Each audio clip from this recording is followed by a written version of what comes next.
Presenta esta columna Bodegas y Viñedos Casamontes de San Juan, para su línea Fuego Negro con sus etiquetas de varietales y blends.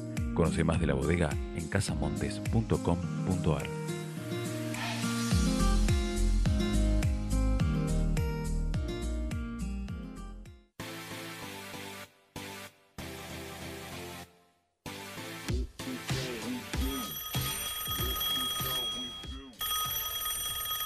Chicas, teléfono, están llamando.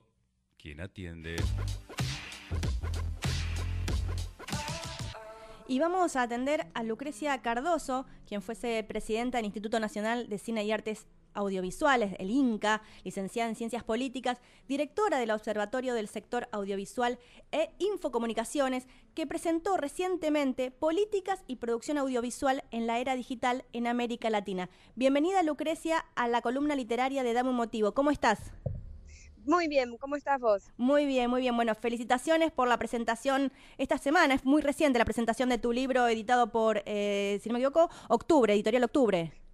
Editorial Octubre y Claxo es la consecuencia de 3 años de investigación de un grupo de trabajo de Claxo y compila artículos de distintos investigadores de 8 países de América Latina y otros artículos de organizaciones del sector, digamos, la multisectorial de la televisión, el Consejo Federal de Televisión Pública, la COSIMECO, que son el conjunto de gremios que trabajan en la comunicación.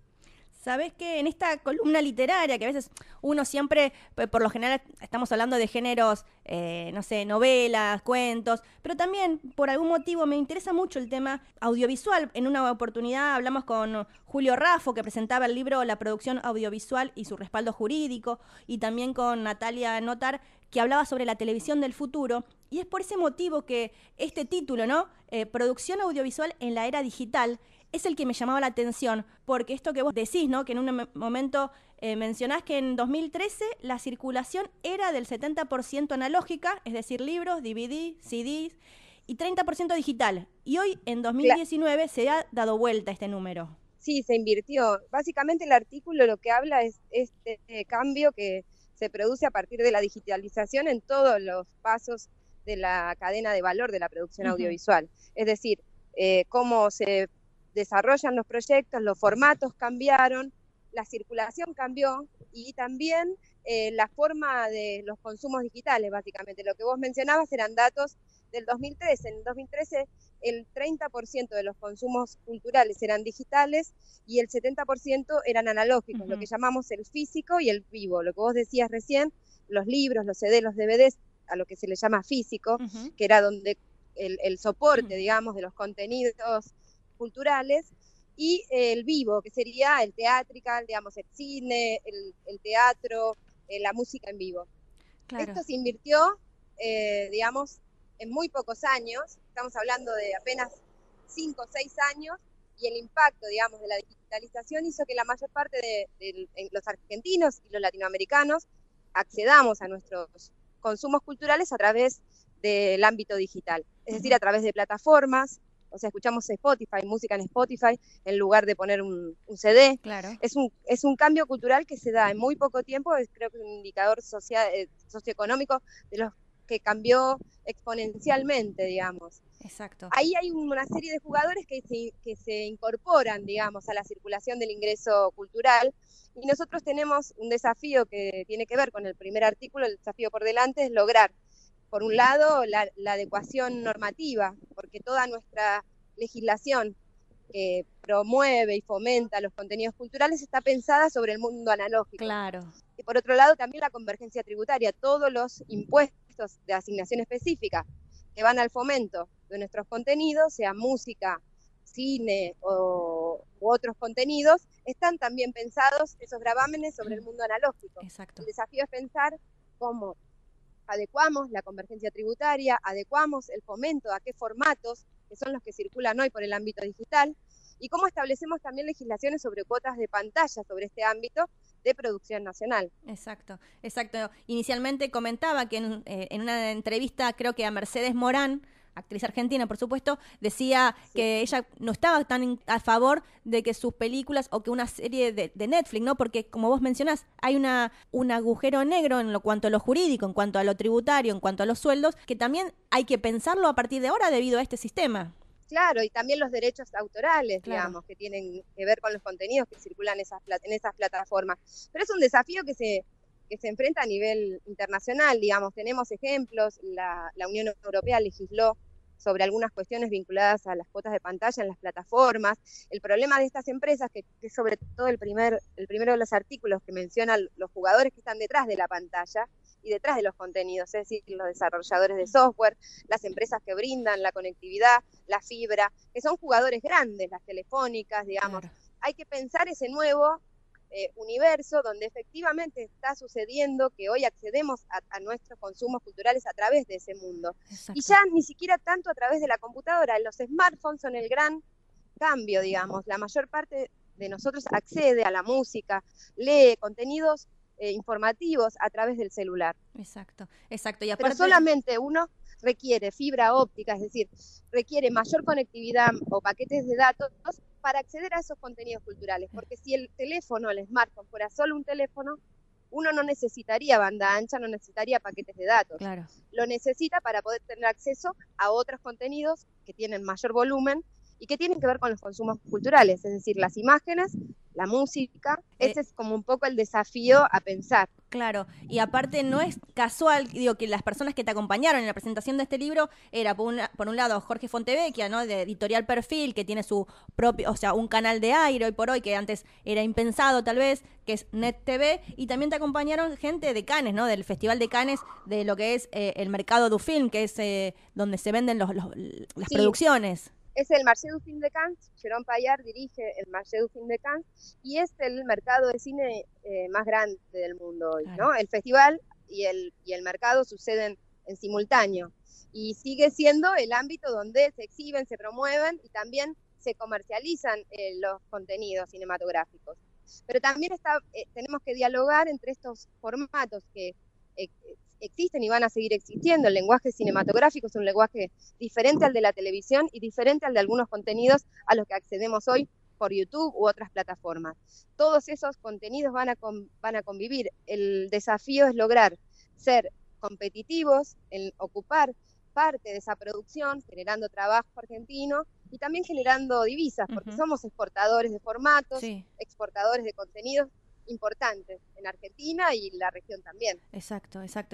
Este libro, Políticas y Producción Audiovisual en la Era Digital en América Latina, si tuvieras que decirlo, bueno, el público específico, ¿a quién está orientado? ¿Es muy exclusivo, muy técnico? ¿Cómo sería para el lector?